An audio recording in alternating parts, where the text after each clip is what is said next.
এই মাত্র পাওয়া খবর, এইচএসসি 2024 খাতা দেখা নিয়ে একটি নোটিশ। 12 থেকে 17 পেলেও 33 করে দেওয়ার নির্দেশ দিয়েছে শিক্ষা বোর্ড।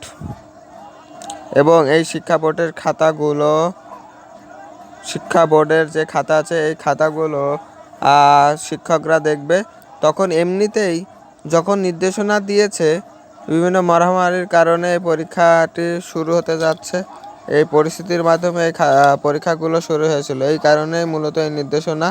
কিন্তু এটা নির্দেশনা দেওয়ার আগে থেকেই শিক্ষকরা তারা এই কাজটি করে থাকে। 12 থেকে 13 পেলেও 33 বা 13 বা 23 মানে একটা গ্রেড পয়েন্ট তাদের দিয়ে দেয়, তাদের সবাইকে পাস করাবে শিক্ষা বোর্ড।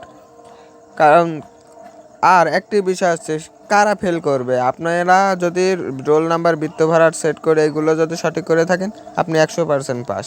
আর যারা এগুলো ভুল করবে তারা 100% ফেল।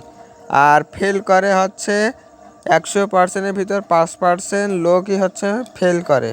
কারণ হচ্ছে 5%ও না, আগের বারের পাশের সংখ্যা ছিল হচ্ছে 96, তাহলে কয় পার্সেন্ট হচ্ছে? 4% ফেলের সংখ্যা। তো 4%ই হয় হচ্ছে 3% হয় আপনাদের ওই যে রোল নাম্বার, রেজিস্ট্রেশন নাম্বার, বৃত্ত ভাড়ার এইসব ভুল করার কারণে।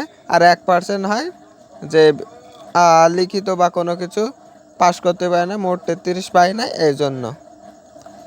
তো আমরা আশা করি শিক্ষকরা ভালোভাবে খাতা দেখছে এবং আমরা ইনশাল্লাহ খাতাটা প্রকাশ করব। ইনশাল্লাহ আপনাদের কত কিরাম নাম্বার দিচ্ছে এই বিষয়েও জানবেন ইনশাল্লাহ। আমাদের চ্যানেলটি সাবস্ক্রাইব করে রাখতে পারেন, পাশে থাকা বেল আইকনটা বাজিয়ে রাখতে পারেন। ধন্যবাদ সবাইকে পুরো ভিডিওটি দেখার জন্য।